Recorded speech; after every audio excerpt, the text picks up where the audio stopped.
السلام علیکم ورحمۃ اللہ وبرکاتہ۔ ایک ہندو عورت کی محبت کی یہ داستان ہے۔ اس کی محبت کس سے ہے؟ سورۃ الفاتحہ سے۔ اس کا عقیدہ اور ایمان بہت پختہ تھا سورۃ فاتحہ پر، اور اس کا شوہر اس پر بہت ظلم کرتا تھا۔ کیا ملتی ہے سزا ظالم شوہر کو، اور کیا ملا انجام ہندو عورت کو؟ تو آئیے آج سناتے ہیں آپ کو یہ خوبصورت دل کو چھو جانے والا واقعہ۔ امت محمد کو ملنے والا یہ خوبصورت تحفہ سورۃ الفاتحہ ہے۔ عرب کے قبیلے میں ایک ہندو عورت رہتی تھی۔ اس عورت کا پورا خاندان شام شہر میں آباد تھا۔ یہ عورت شادی شدہ تھی۔ اس کا شوہر بہت بڑا تاجر تھا، ایک کاروباری انسان تھا۔ مسلمانوں کا وہ کاروبار کرتا تھا۔ وہ ہندو عورت اپنے شوہر کا کام میں ہاتھ بٹاتی تھی۔ اس نے کہیں سے سنا کہ ملک عرب یعنی مکہ میں اللہ کے آخری نبی جو اللہ کے محبوب نبی ہیں، ان پر ایک سورت مبارک نازل ہوئی ہے جس کا نام ہے سورۃ الفاتحہ، اور اس میں ہر بیماری کی شفا ہے۔ جس پر بھی اس کو پڑھ کر پھونکا جاتا ہے وہ بالکل ٹھیک ہو جاتا ہے، اور اس کی بے شمار برکات ہیں۔ بات صرف عقیدے کی ہے۔ اللہ تعالیٰ جس کے دل میں ایمان کی روشنی ڈالنا چاہتا ہے ڈال دیتا ہے۔ اللہ تعالیٰ کی قدرت کا اندازہ آپ سب کو ہے ہی۔ اب اس عورت نے کسی سے سورۃ الفاتحہ سیکھ لی، اور جب اس نے اس کا ترجمہ پڑھنا شروع کیا تو اس کی آنکھوں میں آنسو آ گئے۔ اہدنا الصراط المستقیم صراط الذین انعمت علیہم غیر المغضوب علیہم ولا الضالین آمین۔ تو جب وہ یہ پڑھتی رہی تو اللہ اس کے بگڑے کاموں کو سنوار دیتا۔ ایک دن اسے یقین آ گیا کہ ضرور سورۃ الفاتحہ میں کوئی جادو ہے، کیونکہ اس کے بیٹے کو خطرناک زہریلے بچھو نے کاٹ لیا تھا۔ وہ کھیل رہا تھا۔ بڑے بڑے طبیبوں اور حکیموں کو بلوایا گیا، لیکن سب نے یہ کہہ کر جان چھڑوا لی کہ یہ بہت زہریلا ڈنگ تھا، اس لیے ہم کچھ بھی نہیں کر سکتے۔ کچھ دنوں کا مہمان ہے تمہارا یہ بچہ۔ اور ماں کا رو رو کر برا حال ہو رہا تھا، اور جو شوہر تھا وہ اپنے خدا اور معبودوں کی عبادت کر رہا تھا، ان سے مدد مانگ رہا تھا، لیکن کوئی حل نہیں نکل رہا تھا۔ تو اس عورت کو خیال آیا کہ سورۃ الفاتحہ میں ہر بیماری کی شفا ہے، کیا میں اس کو پڑھ کر اپنے بچے پر دم کر دوں تو کیا میرا بیٹا ٹھیک ہو جائے گا؟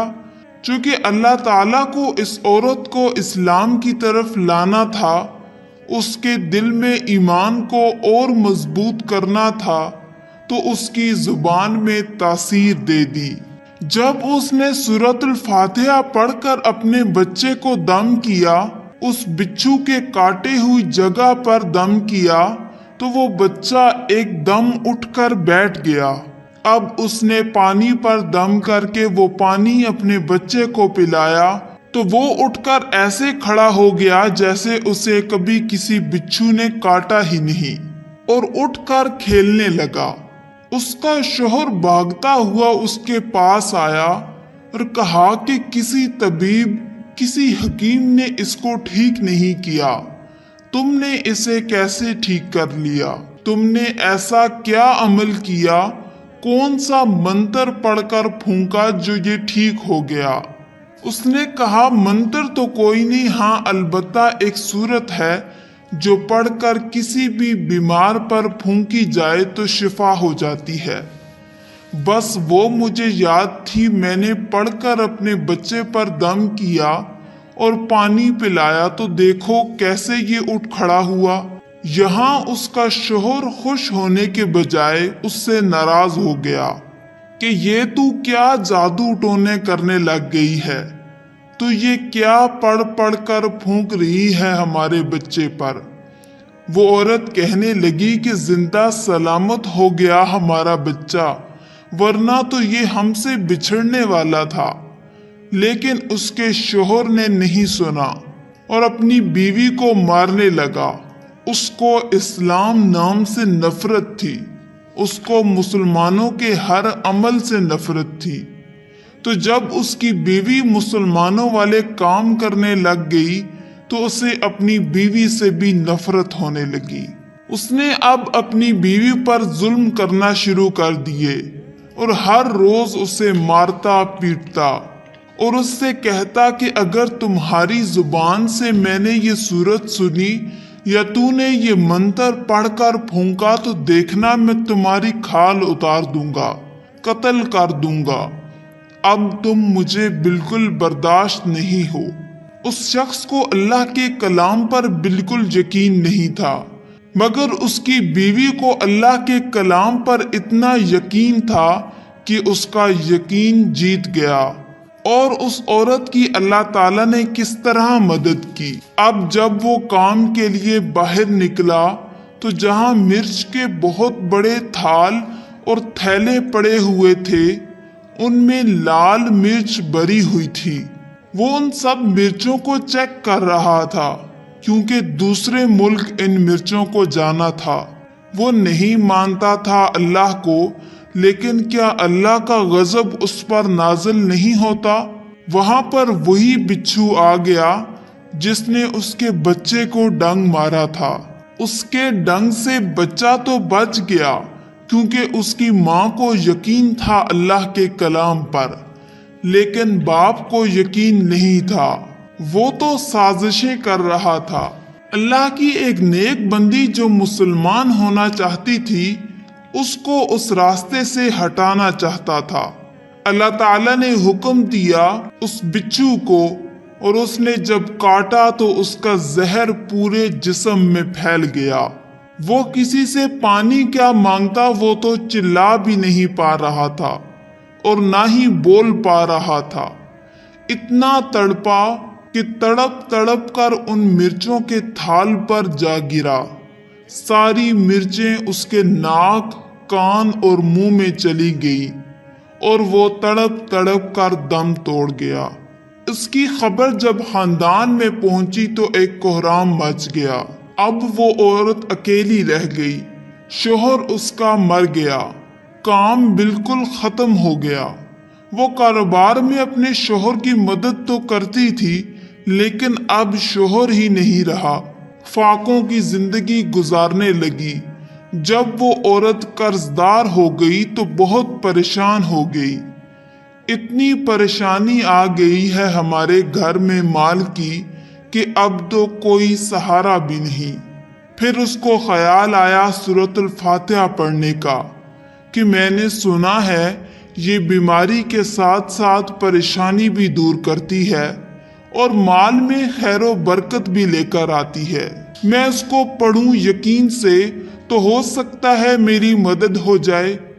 جب اس نے سورۃ الفاتحہ کو پڑھنا شروع کیا تو وہ روز پڑھتی تھی، چلتے پھرتے ہر کام کرتے وہ سورۃ الفاتحہ پڑھتی ترجمے کے ساتھ، اور اتنے یقین کے ساتھ پڑھتی کہ اللہ تعالیٰ اپنے بندوں کی دعاؤں کو رد نہیں کرتا، اللہ پاک اپنے بندوں کو مایوس نہیں کرتا۔ 7 دن کے بعد اس کو ایک خوشخبری ملی۔ اس کا کاروبار سنبھالنے کے لیے اس کے شوہر کا دوست آ گیا۔ یہ وہی دوست تھا جس نے مسالے منگوائے تھے۔ جب اسے خبر ملی کہ اس کا دوست فوت ہو گیا ہے تو وہ دیکھنے آیا کہ کاروبار کیسا چل رہا ہے۔ جب خبر ملی کہ اس کے دوست کی بیوہ اتنی پریشانی میں زندگی گزار رہی ہے، وہ اس عورت کے پاس آیا اور کہا کہ آپ فکر مت کریں، وہ میرا بھائی تھا، میں آپ کی مدد کروں گا، جو پریشانیاں ہیں، تنگی ہے، وہ سب ختم ہو جائے گی۔ اس نے اس کا سہارا بن کر پورا کاروبار سنبھال لیا اور جیسی زندگی وہ پہلے گزار رہی تھی ویسی ہی ہو گئی۔ اس کے شوہر کے دوست نے اس کو ایک بار سورۃ الفاتحہ پڑھتے ہوئے سن لیا تو اس نے پوچھا کہ آپ کیا پڑھ رہی ہیں؟ کیا یہ کوئی منتر ہے جس سے بہت فائدہ ہوتا ہے؟ تو مجھے بھی سکھا دیں۔ تو وہ کہنے لگی یہ کوئی منتر نہیں ہے، یہ مسلمانوں کی مقدس کتاب ہے جو ان کے پیغمبر پر نازل ہوئی۔ اس میں ایک سورت ہے سورۃ الفاتحہ، اس پر مجھے بہت یقین ہے، کسی سے میں نے سیکھ لی تھی، اب میں چلتے پھرتے اس کو پڑھتی رہتی ہوں، مجھے بہت مان ہے اس پر۔ تو وہ کہنے لگا کہ آپ مسلمان کیوں نہیں ہو جاتی اگر اتنا مانتی ہیں اس سورت کو؟ اگر ایک سورت میں اتنا فائدہ ہے، اتنی تاثیر ہے، تو سوچئے پورے کلام کی کیا فضیلت ہوگی۔ تو کہتی ہے کہ مسلمان تو میں ہونا چاہتی ہوں لیکن میرا شوہر نہیں مانتا تھا۔ اس نے کہا کہ اب تو آپ کا شوہر نہیں ہے بلکہ میں آپ کے اس سورت پر ایمان دیکھ کر اتنا متاثر ہوا ہوں کہ میں بھی آپ کے ساتھ مسلمان ہونا چاہتا ہوں۔ پھر ہم دونوں مل کر پورے کلام کو پڑھیں گے، اس کو سیکھیں گے تو کتنا اچھا لگے گا اور اللہ بھی ہم سے کتنا خوش ہوگا۔ اس عورت نے کہا کہ ہاں آپ بالکل صحیح کہہ رہے ہیں۔ یوں وہ دونوں مسلمان ہو گئے۔ پھر اس شخص نے کہا کہ میں آپ سے نکاح کرنا چاہتا ہوں۔ پھر ان دونوں کی شادی ہو گئی۔ تو پورے کلام کو پڑھ کر سیکھ لیا تو اللہ پاک نے انہیں اتنا نوازا کہ ان کی پشتیں راج کرتی رہیں اور پورا خاندان اب مسلمان ہو چکا تھا۔ سبحان اللہ، یہ ہے وہ عقیدت جس کی وجہ سے ہندو عورتیں مسلمان ہو گئیں۔ اللہ اپنے بندوں کو ایمان کی طرف لے کر آتا ہے تو ہم سب مسلمانوں کو بھی پورا عقیدہ ہونا چاہیے کلام الہی پر۔ سورۃ الفاتحہ کی کتنی فضیلتیں ہیں یہ ہم سب جانتے ہیں۔ اپنی بگڑی بنائیے اور سورۃ الفاتحہ کا ذکر کیجیے۔